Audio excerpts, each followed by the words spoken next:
పసుపు తాడు రెండవ భాగం. ఒకటవ భాగంలో వాసంతి బాగా బ్రతికిన కుటుంబం. తండ్రి మరణించడంతో వాసంతి తల్లి ఒక సాధారణ కాలనీకి అద్దెకొస్తారు. అక్కడ అమరేంద్రతో పాటు మిగిలిన వాటా వాళ్లతో కలిసి ఉంటారు. ఆమె ఆశయాలు తెలుసుకోకుండా అమరేంద్ర ఇష్టపడతాడు. తర్వాత ఆమె భావాలు తెలుసుకొని నిర్ఘాంతపోతాడు. కథ కొనసాగుతుంది. వీధిలో నిలిచిన లారీలను సామాన్లు ఎత్తించుతున్నాడు అమరేంద్ర. కిటికీలో నుండి చూసిన వాసంతి ఆశ్చర్యంగా బయటికి వరండా మీదకి వచ్చింది. అప్పటికే మిగిలిన అన్ని వాటాల వాళ్ళు అక్కడ గుమిగూడి తమలో తాము తెగ మాట్లాడుకుంటున్నారు. లారీ డ్రైవర్లతో మాట్లాడుతున్న అమరేంద్ర వాసంతిని గమనించలేదు. కొంతసేపటికి అతడు లోపలికి వెళ్ళాడు. అప్పుడు వాసంతిని గమనించలేదు. ఎక్కడికి వెళ్ళిపోతున్నారు? ఏమిటి హడావిడి? బ్రీఫ్ కేసులో కాగితాలు సర్దుతున్న అమరేంద్ర తిరిగి చూశాడు. గుమ్మంలో ప్రశ్నార్థక వదనంతో నిలిచిన వాసంతి. ఊహించిన విషయం జరిగిన ఆశ్చర్యం కదలాడింది అమరేంద్ర కనులలో. రండి రండి, నేనే మీ ఇంటికి వచ్చి పోదామనుకుంటున్నాను. ఏమని? ఎక్కడికి పోతున్నారు? అతడు ఏదో చెప్పటానికి ఉద్యుక్తుడై మరలా చెప్పలేకపోతున్నట్లు బాధగా ముఖం తిప్పుకున్నాడు. నుదుటిపై చెవట బిందువులు ఒత్తుకుంటున్నట్లు మరో పక్కకు తిరిగాడు. కొంత కాలయాపన నిమిత్తం. ఇల్లు మారుతున్నారా? ఆహా, ఊరే మారుతున్నాను. బాధను కప్పిపుచ్చుతూ చిరునవ్వుతో చెప్పాడు అమర్. ఇంకా అతడు చెప్పేదానికై ఆమె ఎదురు చూస్తోంది. బయట లారీలు రెండు పెద్ద శబ్దంతో దూసుకుపోయాయి. ఒక్కసారి అటు బాధగా చూసిన అమరేంద్ర కనులు తిరిగి ఆ గదినంతా కలియజూశాయి. అంతా ఖాళీ. బీరువా, మంచం, కుర్చీలు, టేబుల్, పుస్తకాల ర్యాకు. అతడు ఇంతకాలంగా ఒక్కటొక్కటిగా కూర్చి ఏర్పరచుకుంటున్న సామానంతా వెళ్ళిపోయింది. ఏ ఊరు? వాసంతి ప్రశ్న. ఇంకా నిశ్చయించుకోలేదు. ఆమె మతిలేని వాణ్ణి చూసినట్లు చూసింది. ఎక్కడికో తెలియకుండానే ఆ సామానంతా లారీలపై ఎక్కడికి చేరుతుంది? అది చేరేది అప్పుల వాళ్లకు. నాకు మిగిలింది 4 జతల బట్టలు, ఈ బ్రీఫ్ కేసులో కాగితాలు. వాసంతి కనుబొమ్మలు మూడిపడ్డాయి. బాగా నష్టం వచ్చిందా ఈ మధ్య? లేదు, పల్లెలో ఉన్న మా ఇల్లు పూర్తిగా కాలిపోయింది. పౌల్ట్రీ ఫారం పైనున్న అప్పులవి ఇటీవలే తీర్చివేసి రుణవిముక్తుడిని అయ్యాను అనుకుంటే ఈ అఘాతం తగిలింది. ఇప్పుడేం చేయబోతున్నారు? పౌల్ట్రీ సామాను అన్నీ అమ్మేశాను అయిన కాడికి. ఎవరికి పైసా రుణపడి లేననే సంతోషంతో మాత్రం వెళ్ళిపోతున్నాను. ఇంత జరిగినా మాకేమీ తెలియనే తెలీదాయే. ఏదో మాట్లాడాలి గనక మాట్లాడినట్లున్నాయి, కానీ ఆమె మాటల్లో ఆర్ద్రత కానీ ఓదార్పు కానీ అణు మాత్రం వినిపించలేదు. అతడు నిర్వేదంతో నవ్వాడు. మీకు బాగా కోపం వచ్చింది మరి, ఇటు చూడటము మాట్లాడడం మానేశారు అన్నాడు. లేదు లేదు, అయినా ఇప్పుడు ఆ మాటలు దేనికి? వెళ్ళిపోతున్నాను, మరలా కలుస్తామో లేదో, అందుచేత జరిగింది మనసులో పెట్టుకోకండి. వాసంతి చురుగ్గా చూసింది. నాకెప్పుడూ లేదు మనసులో. మీ మనసు నుండే ఇక అవన్నీ శాశ్వతంగా తుడిచిపెట్టడం మంచిది. చూసారా, ఆనాడు మీరెంత భరోసాగా మాట్లాడారో ఈనాడు ఏమైంది? కష్టసుఖాలు కావడి కుండలు. మరి బ్రతకటానికి ఏదో వేదాంతం. అయినా ఒంటరిగాళ్లే గనక ఏం జరిగినా సరిపెట్టుకోవచ్చు. వెంట భార్యా బిడ్డలే ఉంటే మీతో పాటు చెట్టు కింద నిలబడే వాళ్లేగా ఈ రోజున. బాణం దెబ్బతిన్నట్లు గిలగిల్లాడింది అతడి హృదయం. ఏమాత్రం సానుభూతి ప్రదర్శించకపోగా ఇటువంటి సమయంలో కూడా సవాళ్లు విసురుతున్న ఆమెని నకసిక పర్యంతం చూసిన ఆ చూపులో ఇదా నీ స్వభావం అని ఆశ్చర్యం కదలాడింది. పైకి ప్రకాశంగా అన్నాడు. నిజం వాసంతి, ఆనాడు నా ప్రతిపాదనను నువ్వు ఆమోదించకపోవటం నిజంగా మేలే. చాలా మేలు జరిగింది. చాలా సంతోషంగా ఉంది. కానీ మిమ్మల్ని మాత్రం జీవితంలో మరువలేను. బాబోయ్, ఇప్పుడు మరలా ఆ ప్రేమ సంభాషణలు అవి వద్దు. మీ మనసు నుండి నన్ను పూర్తిగా తుడిచివేయడం ఇద్దరికీ క్షేమం. ఉదయం లేస్తూనే పనుల్లో జొరబడే అగత్యం ఉండకూడదు. కళ్ళు విప్పుతుండగానే కాఫీ అందించాలి. నౌకర్లు కాలు కదిపితే కారు సిద్ధంగా ఉండాలి. అలాంటి జీవితం నాకు కావాలి. మీరేమో జీవితంలో ఇంకా స్థిరం లేక కుస్తీలు పడుతున్నారు. మనకెక్కడా పొత్తనేది కుదరదు అన్నది ఆమె తన ధోరణిలో. అవమాన భారంతో ఎర్రబారింది అమరేంద్ర ముఖం. 2 నిమిషాల అనంతరం ఆ ముఖం ప్రశాంతంగా మారిపోయింది. పెదవులపై చిరునవ్వు నిలిచింది. నీ ఆశయాలన్నీ నెరవేరి అతి సుఖవంతమైన జీవితం గడపాలని మనసారా ఆశీర్వదిస్తున్నాను వాసంతి. నువ్వు ఇంతగా వివరించిన తర్వాత కూడా నీపై అటువంటి భావాలతో ఉండేంత అల్పునిగా మాత్రం నన్ను అంచనా వేయకు. భుక్తి కోసం కట్టుబట్టలతో దేశం మీద పడుతున్నాను. బహుశా మనం మరలా కలుసుకోమనుకుంటాను. ఏ విధంగానైనా కలియడం సంభవించినప్పటికీ నన్ను, నా జీవన విధానాన్ని ఇంతగా విమర్శించి నిరసించిన నీతో వివాహ ప్రసక్తిని తేవడం కానీ, నీతో జీవితాన్ని పంచుకోవాలనుకోవడం కానీ జరగదని హామీ ఇస్తున్నాను. సెలవు. ఆమె సమాధానం వినకనే వెనుదిరిగి చూడకుండా బరువుగా సాగిపోయాడు అమరేంద్ర. దేవాలయ ప్రాంగణం కిటకిటలాడుతున్నది భక్తులతో. అది సంక్రాంతి పర్వదినం. ఆలయం ఎదుట నదీ తీరం కూడా జనాకీర్ణమై ఉంది. పితృదేవతల ప్రీత్యర్థం అనేక దాన ధర్మాలు జరుగుతున్నాయి. అప్పటికి 2 రోజులుగా భోజనం లేని అమరేంద్ర ఒక చెట్టు నీడని కూర్చుని అన్నీ చూస్తున్నాడు. ఎక్కడో మతిమాలిన వాడిలా ఉన్నావు. కళ్ళెదుట తిండి, బట్ట, దక్షిణ అన్నీ దొరుకుతుంటే ఈశ్రోమని ఇక్కడ కూర్చున్నావేం? పద పద పోయి భోజనం చేయి. సుష్టుగా భోజనం చేసి తాంబూలము, రూపాయలు, బట్టలు అందుకొని వచ్చి ఆ చెట్టు నీడన నడుం వాలుస్తూ అన్నాడు ఒకతడు అమరేంద్రను ఉద్దేశించి. అమర్ మాట్లాడలేదు. అతడు రెట్టించాడు. దానం ధర్మం పేరిట పని చేయకుండా కూర్చుని తినడం నాకిష్టం లేదు అన్నాడు అమర్ నిక్కచ్చిగా. 4 జతల కళ్ళు చెవులు ఇటు తిరిగాయి ఆశ్చర్యంతో. ఈ పిచ్చికేం గాని పోయి తినిరా. రోజు రోజు తినాలంటే మాత్రం ఎవరు పెడతారు? అడుగో ఆ ముసలాయన మహాధనవంతుడు. ఏం లాభం? ఆ ధనం తినటానికి ఎవ్వరూ లేరు. అందుకిలా పంచిపెడుతున్నాడు. వెళ్ళు తిను. అప్పటికి అమరేంద్ర మనసు అంగీకరించక అటులనే చూస్తూ కూర్చున్నాడు. అంతలో ఒక అనుకోని సంఘటన జరిగిపోయింది. ఆ వృద్ధుని చెంతనున్న డబ్బుల మూటను చేజిక్కించుకొని పారిపోయాడొకడు. అంతా కలకలం, కేకలు, అరుపులు.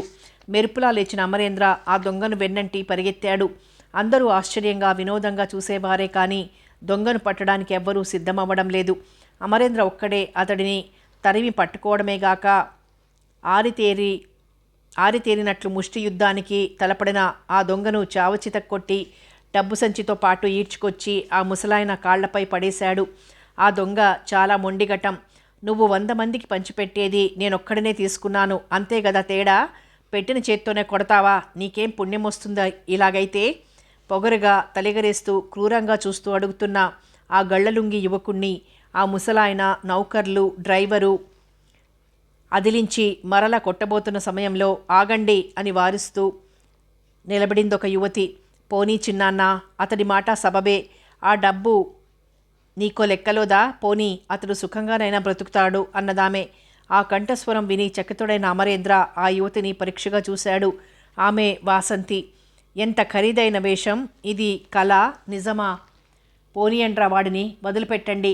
ఆమె కంఠంలో అధికారం ధ్వనించింది. అంతవరకు బలంగా పట్టి ఉంచిన ఆ యువకుణ్ణి వెంటనే విడిచిపెట్టారు డ్రైవర్, ప్రభృతులు. విముక్తి లభించిన ఆ యువకుడు వినమ్రంగా వాసంతికి చేతులు జోడించి గబగబా సాగిపోయాడు తన అక్రమ సంపాదనతో. విపరీత ఆశ్చర్యంతో తలమునకలవుతున్న అమరేంద్రను ఎవరో ఆ వృద్ధుని దగ్గరకు తీసుకుపోయారు. ఆలయం నుండి అప్పుడే వచ్చినందున జరిగిన ఉదంతం వివరాలు గాని, అమరేంద్ర ఆ వ్యక్తిని పట్టిన వైనం గాని తెలియని వాసంతి యథాలాపంగా అడిగింది, ఎవరితడు? అంతలోనే అమరేంద్రను గుర్తుపట్టినట్లుగా ఆమె ముఖ కవళికలే స్పష్టీకరించాయి.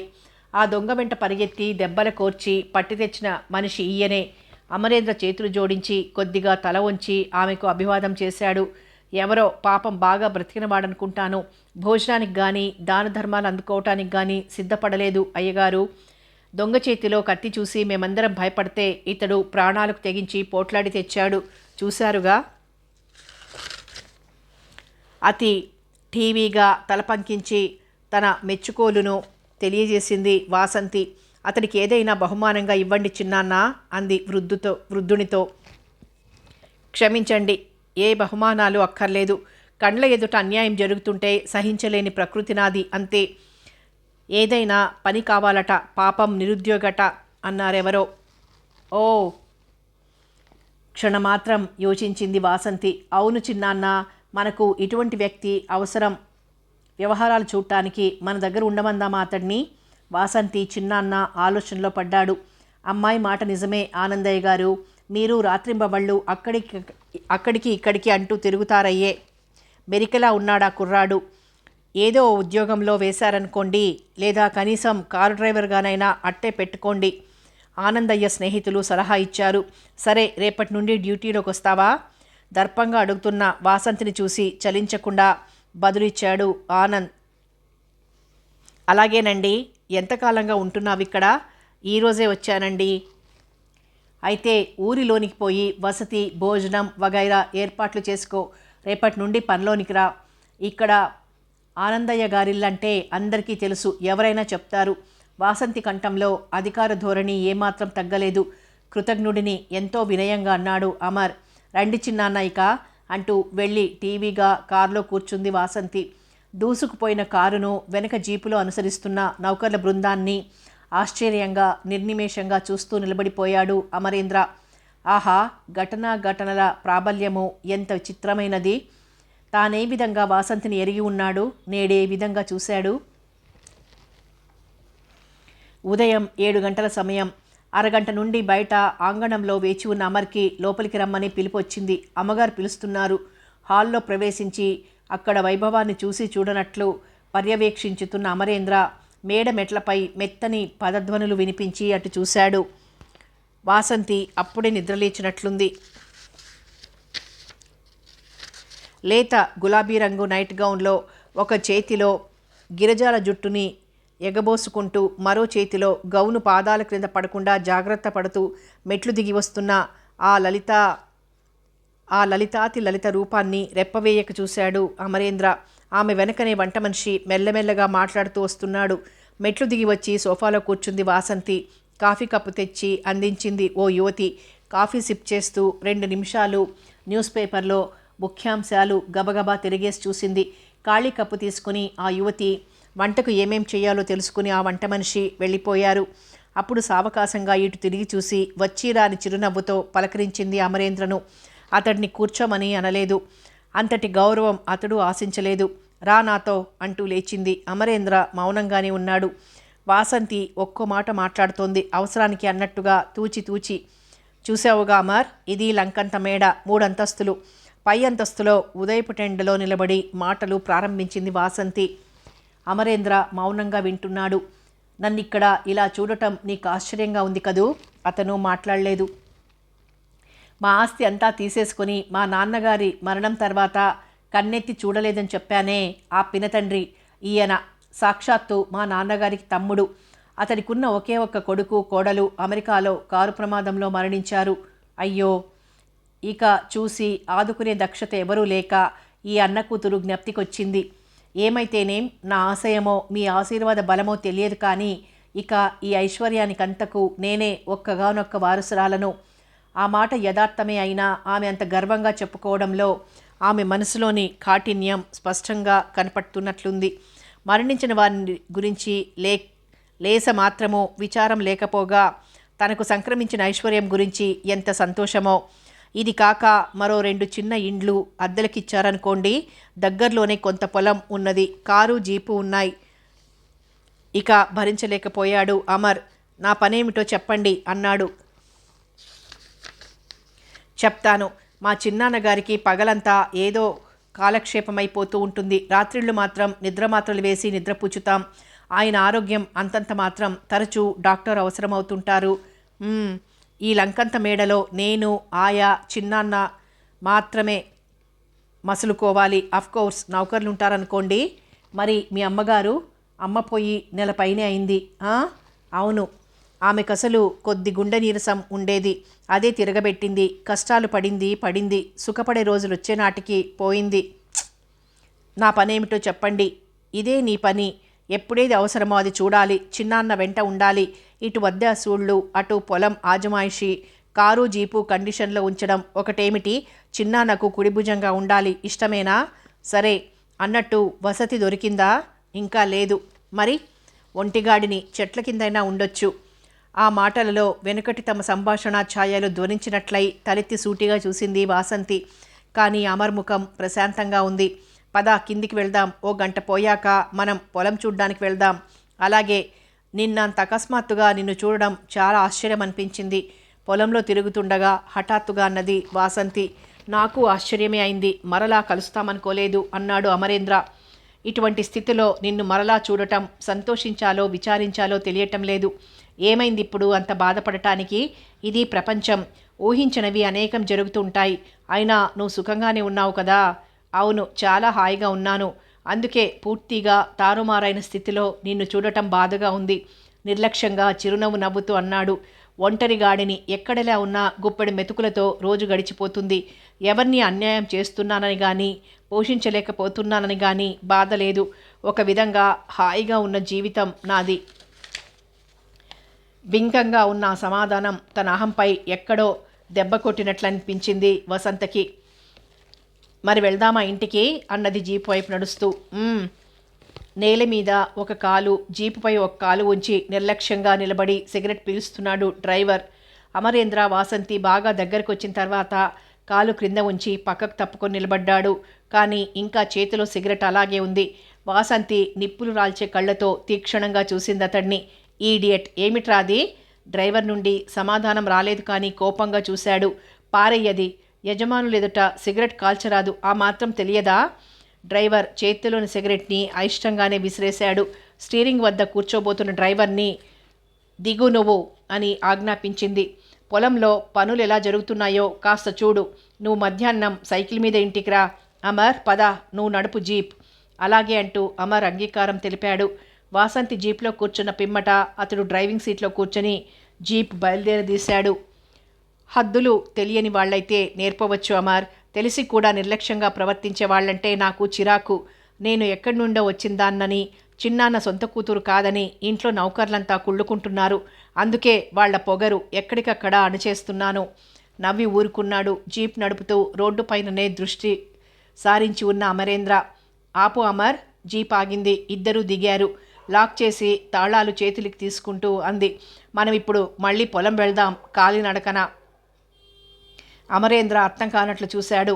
పొలానికి పోవడానికి ఇక్కడి నుంచి ఒక కాలిబాట ఉన్నది. అప్పుడప్పుడు అలా హఠాత్తుగా వెళ్ళి చూడకపోతే యజమానులను అసమర్థులుగా జమకట్టి నాటకమాడతారు.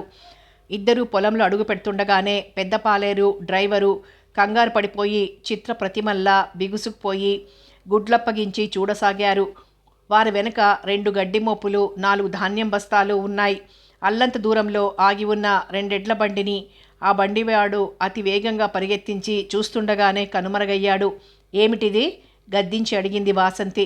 డ్రైవరు పాలేరు కూడా తలలు వాల్చి నిలబడ్డరే కానీ నోట మాట రాలేదు. ఇలా దొంగతనంగా అమ్ముకుంటున్నారన్నమాట. తగ్గని కోపంతో తీవ్రంగా పలికింది స్వరం. అప్పటికప్పుడు ఇరుగు పొరుగు పొలాల్లోని మగవారిని, రైతులను పిలిచి ఆ దృశ్యం చూపించి జరిగింది వివరించింది. నేను వీరిని శిక్షించితే ఇది అన్యాయమని మీరంతా అనవచ్చు. శిక్షించినా లాభం లేదు. తిరిగి ఇటువంటి పని చెయ్యరనే నమ్మకమేమిటి? కావాలంటే జీతం పెంచమని అడగవచ్చు. అయినా మా చిన్నాన్నగారు అందరికంటే ఎక్కువగానే జీతభత్యాలిచ్చి నౌకర్ల ఆలనా పాలనలు బాగానే చూస్తున్నారనేది మీకందరికీ తెలుసు. అవునండి, అంతా అంగీకరించారు. జీతం తక్కువై జీవితం గడవని వారు ఇలా కక్కుర్తి పడితే నేను క్షమించగలను. కానీ చిన్నాన్నగారు దుఃఖంతో ఉన్నప్పటి నుండి నేనే కదా ఈ వ్యవహారాలు చూస్తున్నది. చిన్నాన్నగారి కుమారుని మరణం, మా తల్లిగారి మరణం ఒకే నెలలో సంభవించాయి. ఆ సందర్భంలో దానధర్మాల రూపేణ ఆశ్రితులందరికీ ఎన్ని వస్త్రాలు, ధనధాన్యాలు దక్కాయో మీకు తెలుసు. అవునమ్మా, అవును. చిన్నదానివైనా అన్నీ ఎంత విమర్శగా చేస్తున్నావు, మాకు తెలుసు అని చూపరులంతా అంగీకరించారు. ఒక్కసారి అందరినీ కలియ చూసింది వాసంతి.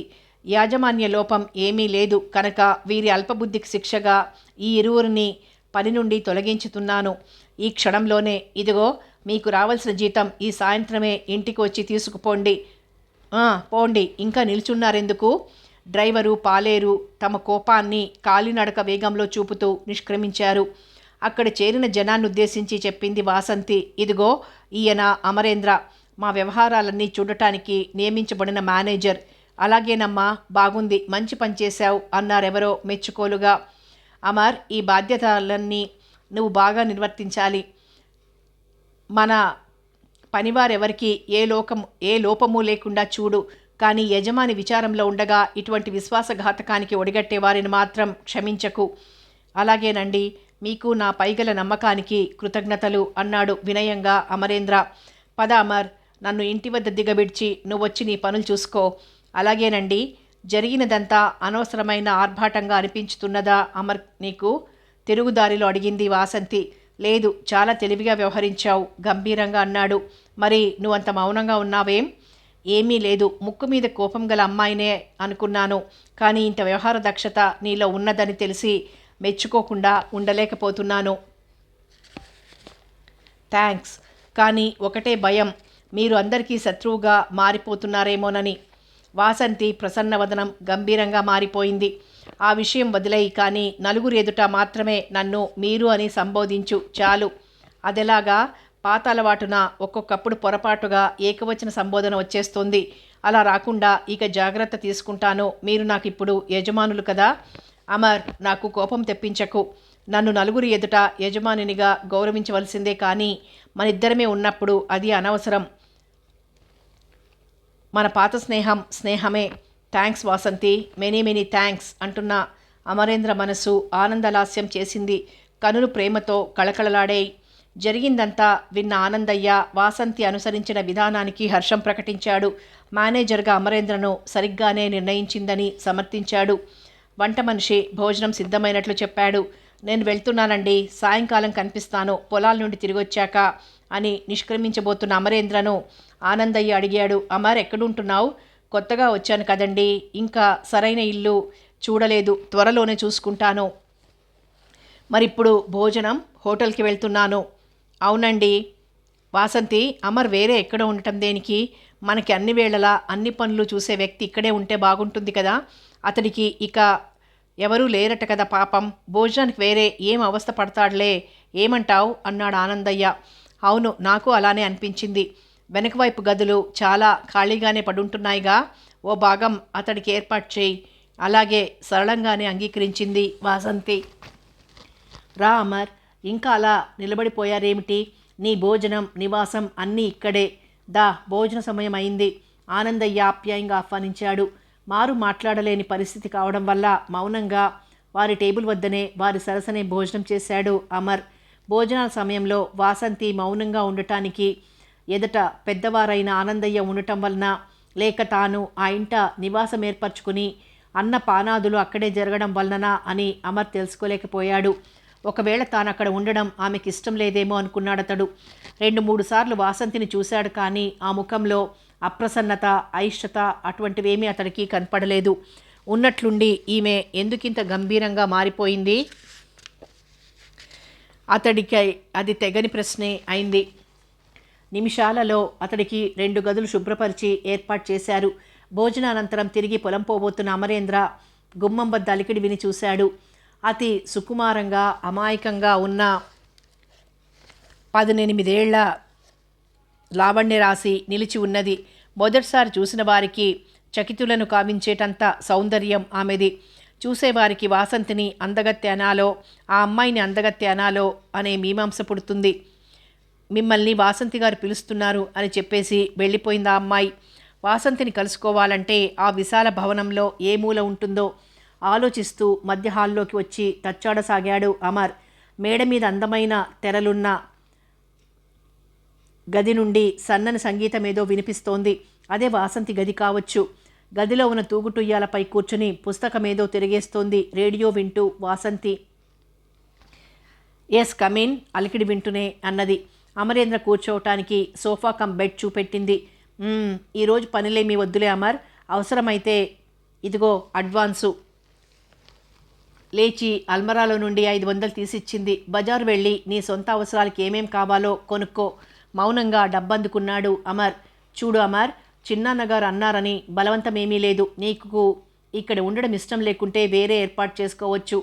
ఆమె ముఖం సహజంగా, కంఠం సరళంగానే ఉన్నాయి. అయినా ఆ మాటలు అవమానకరంగా తోచి ఆమెను ఆశ్చర్యంగా చూశాడు. నేను ఆ విషయమై ఏమీ తర్కించలేదే అన్నాడు గంభీరంగా. అవుననుకో, కానీ సంగతి చెప్పాను అంతే. ఎందుకో నేను ఈ ఇంట ఉండడం మాత్రం వాసంతికి ఇష్టం లేదు అనుకున్నాడు అమరేంద్ర. అన్నట్టు నేను వస్తున్నాను బజారుకు, ఓ అరగంటలో బయలుదేరదాం. అలాగే. సరిగ్గా అరగంటకి బయలుదేరింది జీప్. సుజాత, నేను బజార్ వెళ్తున్నాను, చిన్నాను జాగ్రత్తగా చూసుకో కాస్త అని చెప్పేసి బయలుదేరింది వాసంతి. అలాగే అక్క అంటూ తన గది బయటకొచ్చి వాళ్ళు వెళ్ళిపోయే వరకు చేయి ఊపుతూ నిలబడింది సుజాత. వాసంతి ఆ అమ్మాయి మా మరో పినతండ్రి కూతురు. తల్లి తండ్రి లేరు, చాలా సంవత్సరాల నుండి ఇక్కడే పెరుగుతోంది అని చెప్పింది అమరేంద్రతో. ఓహో, మనం త్వరగా వెళ్ళిపోవాలి అన్నది బజార్లో జీప్ దిగుతూ. ఆలస్యమంతా అమరేంద్రదే అయినట్లు. అమరేంద్ర పని పావుగంటలోనే ముగిసింది. 2 జతల బట్టలు, ఓ రిస్ట్ వాచి మాత్రం కొనుక్కున్నాడతడు. తీరిగ్గా బట్టల ఎంపిక ప్రారంభించిన వాసంతి గంట గడిచినా ఏమీ కొనుగోలు చేయలేదు. అమరేంద్ర మౌనంగా చేతులు కట్టుకుని నిలబడున్నాడు. హలో వాసంతి. దుకాణం ముందు ఆగిన కారులో నుండి దర్జాగా దిగి వచ్చిన యువతీ యువకులు ఒకేసారి ముక్తకంఠంతో పలకరించారు వాసంతిని. ఓ, మీరెప్పుడొచ్చారు? ఆ యువకుణ్ణి చూసి అతి సంతోషపడిపోతూ అడిగింది వాసంతి. దుకాణంలో ఉన్న అందరు స్త్రీల దృష్టిని, ముఖ్యంగా యువతుల దృష్టిని తన వైపు తిప్పుకొనగలిగిన ఆ సమ్మోహన రూపాన్ని అమరేంద్ర కూడా తదేకంగా చూశాడు. పురుషుల్లో కూడా ఇంతటి సౌందర్యం ఉంటుందా అనుకున్నాడు అమరేంద్ర. నేనొచ్చి 2 రోజులైంది. ఈరోజే మీ ఇంటికి రావాలనుకుంటున్నాను, ఆ యువకుడు వాసంతితో అంటున్నాడు. అబద్ధం, నేను కనిపించాను గనక ఆ మాట అంటున్నారు. నేరారోపణ చేస్తున్నట్లన్నది వాసంతి. క్షమార్హుడిని. ఏం శిక్ష వేస్తారో వెయ్యండి పోనీ. నువ్వు నిజం చెప్పు విమల. మీ అన్న అసలు మా ఇంటికి రావాలనుకున్నారా? వాసంతి అడిగింది. విమల చతురంగా నవ్వింది. పోనీ శిక్ష అడిగాడుగా, మరి ఏ సినిమాకు వెళ్దాం? ఏం మోహన్, పిక్చర్కి వెళ్దామా? మా ఇంటికి వెళ్దామా? మోహన్ ఎంతో మధురంగా నవ్వాడు. మీ ఇష్టమైన, నన్ను అడిగితే పిక్చరే బాగుంటుంది అంటాను. నాకు ఇష్టమే అది అంటున్న వాసంతి కనులలో తానెన్నడూ పూర్వం చూడని తళుకు గోచరమైంది అమరేంద్రకు.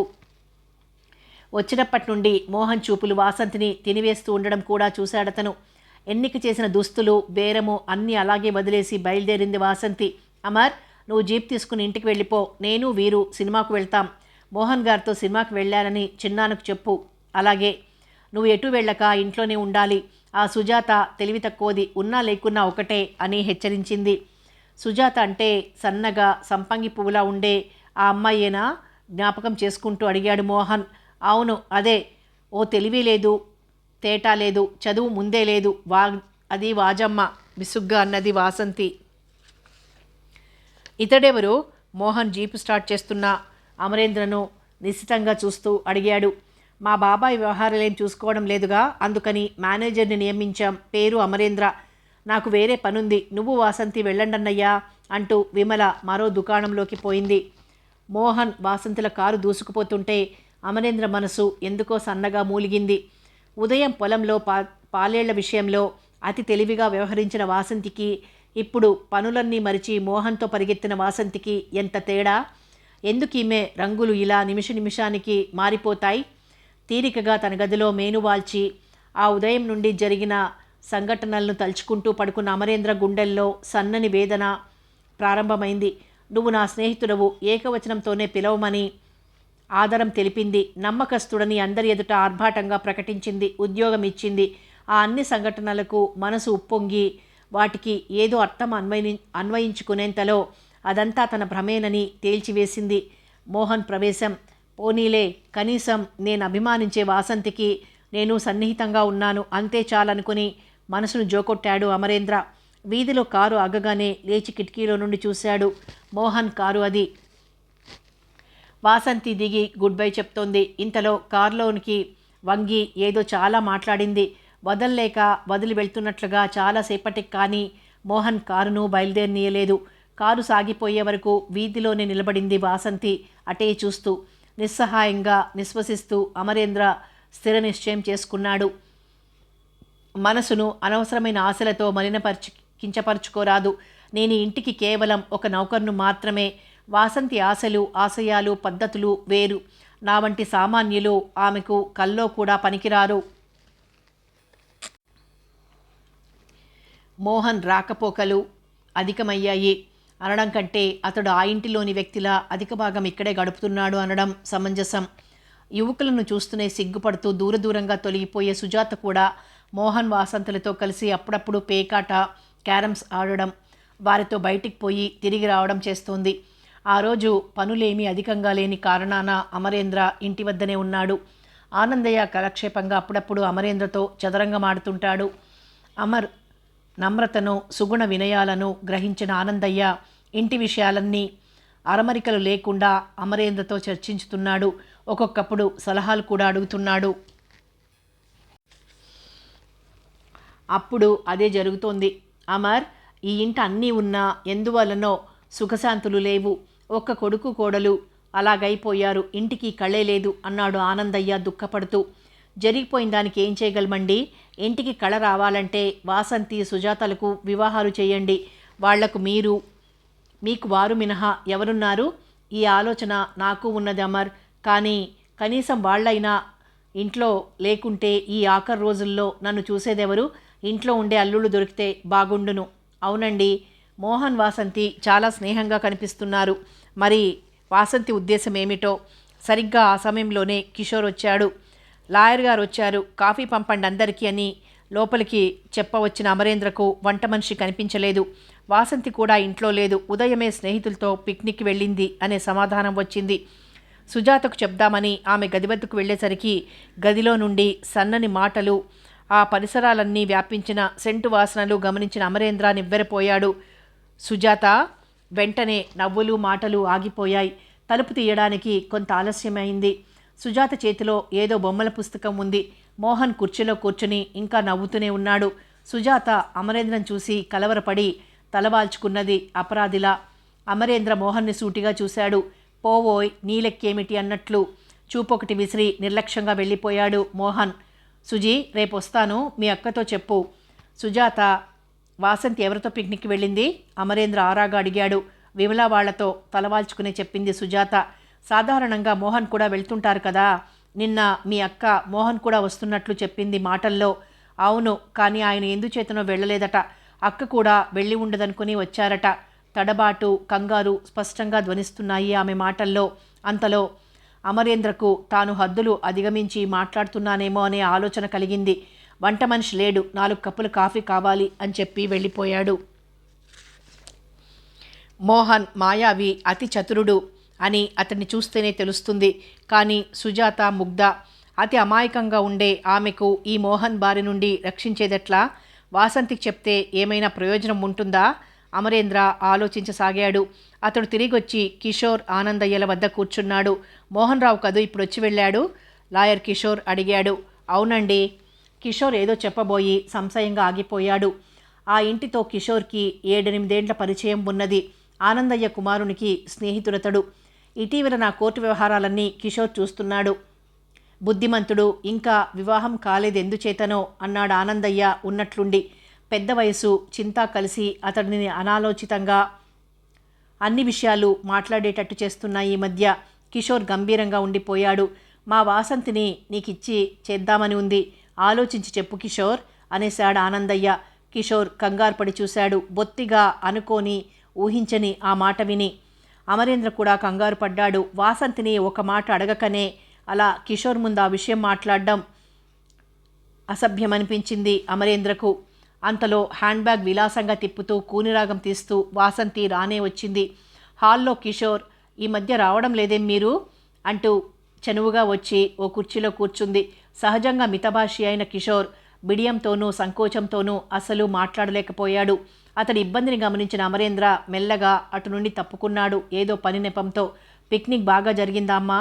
ఆనందయ్య అడిగాడు. బాగా జరిగింది అని అక్కడే ఉన్న టెలిఫోన్లో మాటలు ప్రారంభించింది వాసంతి. హలో మోహన్, ఏమిటలా చేశావు? పిక్నిక్ ఎందుకు రాలేదు? ఒంట్లో బాగుండలేదు. నువ్వు లేక నాకు అసలు పిక్నిక్కే బాగులేదు. సరే, రేపొస్తావుగా? ఆమె ధారాళంగా మాట్లాడుతూ ఉంది. ఈ ఇద్దరు ఇంత త్వరలో నువ్వు అనుకునేంత సన్నిహితులైనారా? అమరేంద్ర ఆలోచనలో పడ్డాడు. కిషోర్ కూడా అదంతా గమనించుతున్నట్లు అమరేంద్ర గ్రహించాడు. కిషోర్, మోహన్లు ఉత్తర దక్షిణ ధృవాలని కూడా అతడు ఎరుగును. ఇద్దరికీ పోలికే లేదు. మాటలలో, తీరులో, నడతలో. సెలవు తీసుకుని నిష్క్రమించబోతున్న కిషోర్ని సాగనంపేందుకు అమర్ అతడు వెంట వెళ్ళాడు. వీధి గేటు వద్ద ఆగాడు కిషోర్. అమర్ బాబు, మోహన్ ఎందుకింత తరచుగా ఇంటికి వస్తున్నాడంటారు అన్నాడతడు. అది విని కలవరపడిపోయాడు అమరేంద్ర. మిమ్మల్ని ఏమీ ఇబ్బందిలో పెట్టడానికి అడగలేదు. మీకంటే బాగా నాకు తెలుసు. వాసంతి ఇంటికి వచ్చాకనే మోహన్ రాక మొదలైంది. మీరు కొత్తగా వచ్చినవారు అయినా రాత్రింబవళ్ళు ఇక్కడ ఉంటున్నారు గనక ఈసరికి మీకు అన్నీ, ముఖ్యంగా వాసంతి స్వభావం అర్థమయ్యే ఉండాలి. కిషోర్ ఆపకుండా మాట్లాడుతున్నాడు. అమరేంద్ర సందిగ్ధంగా చూడసాగాడు. నాకింతవరకు వివాహం గురించిన గట్టి కోరిక కలగలేదు. సరైన అమ్మాయి దొరికితేనే వివాహం చేసుకోవాలనుకునే తరహావాడిని నేను. అయితే ఆనందయ్య గారి మాట గురించి నేను ఆలోచిస్తాను. వాసంతి తెలివి విద్య కూడా కలది. అయితే మోహన్ మాట ఏమిటని నా ప్రశ్న. నేను ఈ ఊరి వాడినే గనక మోహన్ సంగతి నాకు బాగా తెలుసు. చెప్పండి. మోహన్ సభ్య కుటుంబాలలో తిరగవలసిన వాడు కాదు. అసలు అతడి పుట్టుకే సవ్యమైనది కాదు. మగ సంతానం లేక అనాథాశ్రమంలో బిడ్డను ఒక ధనవంతుడు పెంచుకున్నాడు. అంతంత మాత్రపు విద్య, విలాసంగా డబ్బు ఖర్చు చేస్తూ తిరుగుతాడే కానీ అతడికో వ్యాపకం అంటూ లేదు. అమరేంద్ర అర్థమైనట్లు తల పంకించాడు. నేను మంచి సమయం చూసి వాసంతిని హెచ్చరిస్తానులేండి ఈ విషయంలో. అయినా ఆమెకు అతడే ఇష్టమైతే మన మాటలు నమ్ముతుందంటారా? పోనీయండి, అసలు మీ అభిప్రాయం చెప్పండి. స్నేహితునిగా వాసంతితో జీవితం సుఖప్రదంగా ఉంటుందని ఆశించవచ్చా అని అడిగాడు కిషోర్. అమరేంద్ర హాయిగా నవ్వాడు. తప్పక చాలా హాయిగా ఉండగలదు. ఎవరికైతే ముక్కు మీద కోపం ఉంటుందో వారు నైతికమైన విలువలకు సాధారణంగా ఎక్కువ ప్రాముఖ్యమిస్తారు. ముఖ్యంగా స్త్రీల విషయంలో. Wish you best of luck. తనకు ఆమెపై గల అభిమానాన్ని, అంతరాంతరాలలో ఉన్న ప్రేమను అణగదొక్కి అతి నిగ్రహంతో అలా కిషోర్తో మాట్లాడిన అమర్ అంతరంగం అగ్నిగుండమై బాధించింది. ఒరే అమర్, నువ్వెంత దురదృష్టవంతుడవు! నువ్వెంత, నీ బ్రతుకెంత! వాసంతిపై అనురాగం పెంచుకోవటానికి ఆమె పరిధి వేరు. ఆమె కొరకై ఎటువంటి వారు కాచుకూర్చున్నారో చూశావా? నీ హృదయం నుండి ఆమె ప్రతిమను చెరిపివేయి అనుకున్నాడు. బాధను అణిచిపెట్టి తనను తాను సంభాళించుకుని అందరితో పాటు భోజనానికి కూర్చున్నాడు. సుజాతను, వాసంతిని మార్చి చూశాడు అమరేంద్ర. వారు గమనించకుండా ఆ ఇరువురు కూడా తమలో తాము ఏవో ఊహాగానాలతో కలల్లో తేలిపోతున్నట్లు కనపడ్డారు. తప్పటడుగు వేసే ఈ కలలు, చిరునగువులు ఏమవుతాయి అనుకున్నాడతడు. లోలోన అనేక తర్జన భర్జనల అనంతరం అతడు ఒక నిశ్చయానికి వచ్చాడు. మీరు ఇంటి దగ్గర ఉన్నారనుకున్నాడేమో మోహన్ రావు గారు. సాయంత్రం వచ్చి వెళ్ళారు అన్నాడు వాసంతిని ఉద్దేశించి. ఎవరు మోహన్? విపరీతమైన విస్మయంతో అడిగింది వాసంతి భోజనం ఆపి. అవును, చెప్పడం మర్చానక్క అన్నది సుజాత మెల్లగా. జ్వరం వచ్చిందటనా? తెలియదు అంటూ సుజాత జాలిగా అభ్యర్థిస్తున్నట్లు చూసింది అమరేంద్ర వైపు. ఆ అమాయకురాలిని చూసి మరేమీ చెప్పడానికి మనస్కరించలేదు అమరేంద్రకు. కానీ అతడి మనసులోని శాంతి తొలగిపోయింది. ఈ ఇంటికి సరైన మగదక్షత లేదు, ఆడదక్షత లేదు. ఈ ఆడపిల్లలిద్దరి భవితవ్యం ఎలా ఉంటుంది అనుకున్నాడతడు. ఆ రాత్రి నిద్ర కరవైన అమరేంద్ర కాలినడకన పొలం వైపు బయలుదేరాడు. పగలంతా చూడలేదు ఎలా ఉన్నదో అక్కడ పని. ధాన్యమైతే ఇంటికి చేరింది కానీ పశువుల కొట్టాలు, గడ్డి మోపులు, మోటారు అన్నీ ఉన్నవి కదా. ఈ మధ్య వాసంతి పూర్వంలా వెళ్ళి అన్నీ పరిశీలించటం లేదు. మోహన్తో దోస్తీ పెరిగిన నెల రోజుల నుండి ఆమె ఒక్కసారి కూడా అటు పోలేదు. సబడి కాకుండా ప్రవేశించిన అతడు నలుగురెదుగురు స్వేచ్ఛగా మాట్లాడుకోవడం వినవచ్చి ఆరాగా విన్నాడు. తమ పాలేళ్లు ముగ్గురు, పక్క పొలాల రైతులు ఇద్దరు తీరిగ్గా పాకముందు నులకవంచాల మీద కూర్చొని వాగుతున్నారు స్వేచ్ఛగా. ఏదో డబ్బుంది ముసలాడి దగ్గర. మెతుకులున్న చోట కాకులు చేరినట్లు చేరారు నలుగురు, అంతే. ఏది అంత పొగరుగా ఎప్పుడు పడితే అప్పుడు వచ్చేసేది? 6 వారాలైంది. పొలం ముఖం చూసిందా? ఎవరు? వసంతేనా? ఎందుకొస్తుంది? చదువుకున్న మగాడికే పొలము, పొలం పనులు పడవాయే. ఇంకా ఈవిడగారా? అబ్బో, తిరుగుతా ఉందిగా రోజుకొక్కడితో. ఈ కాలం చదువులు ఇందుకే. బాగా చెప్పావు తాత. అమరు అంటూ ఆడనేసుకుని తిరుగుతుంది జీప్ కార్లో. ఇంకెవడో సూటు బూటు వాడితో బొజార్లలో అగ్గుపడుతుంది. అసలు ఆ పిల్లకేమన్నా అడ్డు ఆపు ఉన్నదంటావా? నా మాట అబద్ధమైతే చూసుకో. ముసలాడికి ఆఖరి రోజుల్లో తిండి కూడా దొరకదు. ఈ మేళాలన్నీ ఉడాయించేవే అందిన కాడికి దక్కించుకుని. మరి వినలేక అమరేంద్ర ముందుకు దూకాడు. రేయ్, ఎవడ్రా అది? ఏంటి కూసావు అంటూనే అందిన ఇద్దరిని రెండేసి అంటించి మంచాల మీద నుండి తోసిపారేశాడు. యజమానులను గురించి ఇవట్రా కూతలు? బాబాబు, ఏదో పొరపాటైపోయింది, ఈసారికి వదిలేయండి, ఒళ్ళు దగ్గర పెట్టుకుని బతకండి అని హుంకరిస్తూ తిరిగి వెళ్ళిపోయాడు. అన్ని విషయాలు వాసంతికి అప్పుడే నిద్రలేపి చెప్పాలనుకున్నాడు. కానీ ఆ ఆలోచన సమసిపోయే దృశ్యం మరొకటి సిద్ధంగా ఉన్నదక్కడ. హాల్లో ఫోన్లో మెల్లగా గొంతు తగ్గించి మాట్లాడుతోంది సుజాత. అమరేంద్ర ప్రవేశం చూసి టక్కున ఆపేసి రిసీవర్ యథాస్థానంలో ఉంచేసింది. అయినా అమర్ చూడనే చూశాడు. ఎవరు సుజాత అది? మామూలుగా అడిగాడు. ఎవరు కాదు, రాంగ్ నంబర్. అది అబద్ధమని అతనికి తెలుసుని ఆమెకు తెలుసు.